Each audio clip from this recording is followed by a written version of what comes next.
But yeah, I don't see any cannons. So now let's move on to Liberty or Death. All right. Now this one's opened. I did do a box review on this. We're gonna do it all over again. Now this battle set, I've added to it. I've actually added more to this set. So this set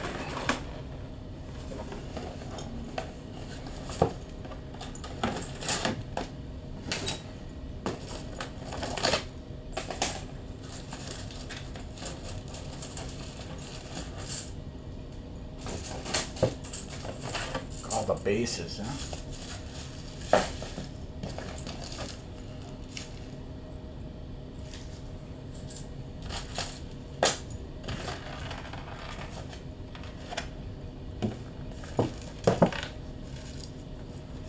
Okay, so now what we're looking at is this. We're looking at, this is Black Powder's Liberty or Death set. Laser cut wood scenery by Foreground.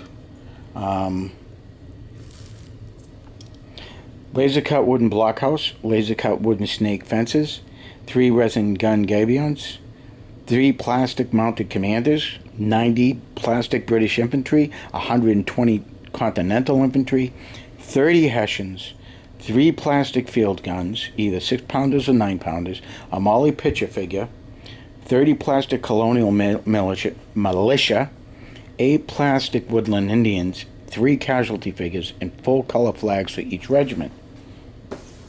So I did open this stuff up.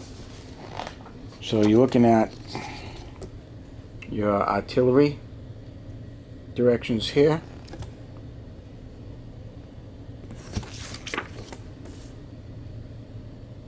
You're going to make them either American or British. Then you have the colonial militia.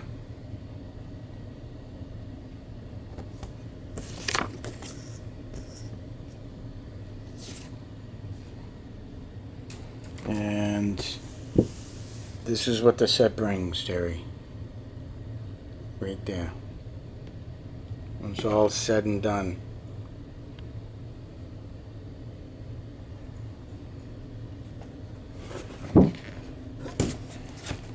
I love Black Powder stuff too. I mean, they got some pretty good stuff. So here we are looking at the actual. This is your artillery right here.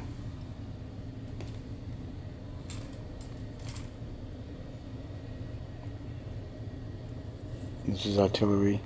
So you can either make them the British right there with the helmets, or with the American with the tricorn.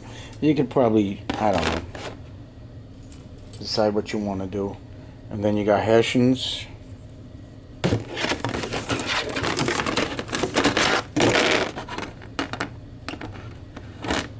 So you got Hessians.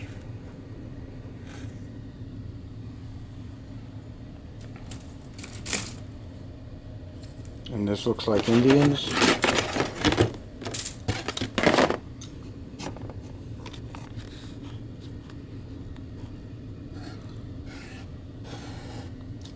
So there's a lot of building that goes along with these guys. So I guess it'd be your preference on what you would like to do. So this is either Continentals or English, either or.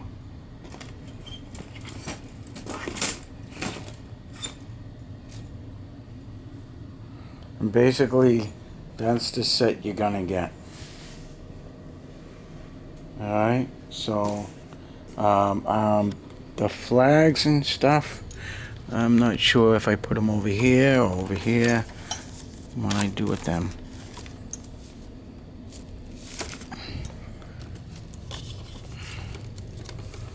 I put them in here.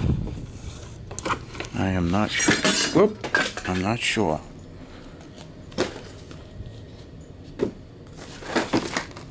I usually keep stuff just for reference.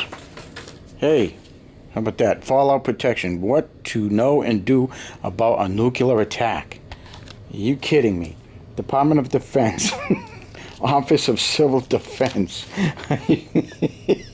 Oh my God. December 1961. Concerning this booklet, one of the first tasks assigned to me by the President, as I assumed responsibility for the Federal Civil Defense Program in last August, was to give the American people the facts they need to know about the dangers of a thermonuclear attack and what they can do to protect themselves. This booklet attempts to provide those facts. The factual information in this booklet has been verified by independent scientific authority and represents the best consensus of the scientific community that we can establish. This booklet also describes the National Civil Defense Program. This program necessarily rests on judgments about prudent precautions in the light of our knowledge of what might happen in our evaluation of scientific facts. Judgments may differ. Yeah. You might as well just stick your thumb up your ass and say goodbye. Because if you have time to do this shit. Oh my word. A nuclear explosion, the first blast.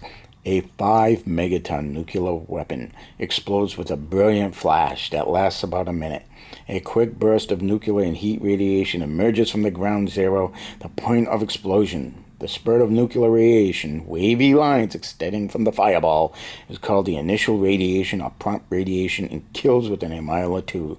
The heat rays, straight lines, can kill unprotected people up to 10 miles away and may start fires beyond that. The heat rays and initial radiation are followed by a blast wave which starts at more than 2,000 miles an hour, but loses much of its damaging force after about 10 miles. With the blast wave comes a violent wind which picks up loose objects and bears them outward. In the illustration above here, the weapon has burst at ground level, leaving a crater about half a mile across and 200 feet deep. Yeah, how about that, huh? I wonder where the hell I got that from. Fallout protection. Bathroom reading. Wow. Okay, I thought I had the flags here, but... Oh, what did I drop? Drop that. Drop the thing of blue paint. Alright, what do we got in here? Okay, we dropped our Queen of Soldiers. What else would do now? Alright, so... Somewhere, somehow... I have to find these. Well, Terry, I think you're out of luck as far... Oh, wait a minute. What's down here? What is this stuff? Imperial Assault?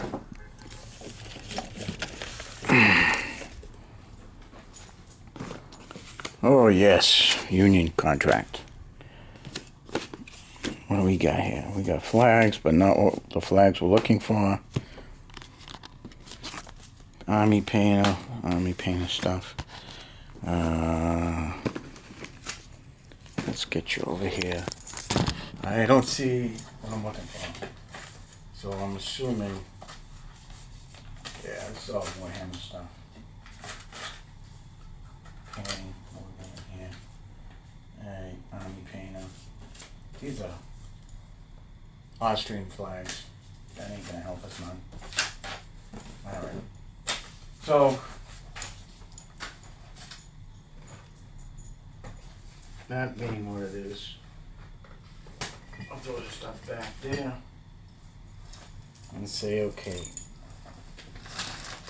Alright, so you get some flags with it. You get that stuff.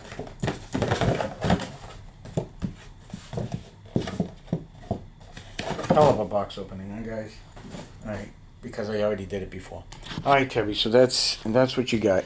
You've got this Liberty or Death, which you got quite a few figures.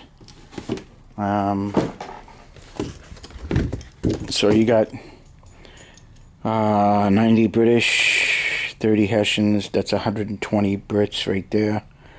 Plus you're getting another 120 Colonials with 30, so that's 150 Americans with 8 Indians. So you're basically looking at almost 300 to 400 infantry there. This cost me $250, I think. I'm not sure. I think it was 250, 225, 250 around that. This cost me about $80, $90. So there you go. You got 1/72nd scale, and you've got your 28 millimeter. So it's a tough choice, but I hope this helps decide what you want to do, where you want to go with it. With the 1/72nd scale, you don't need as much room. With the 48, I guess. I'm sorry, I'm thinking 1/48 scale. With the 28 millimeter scale, I don't know. It's up to you. You know,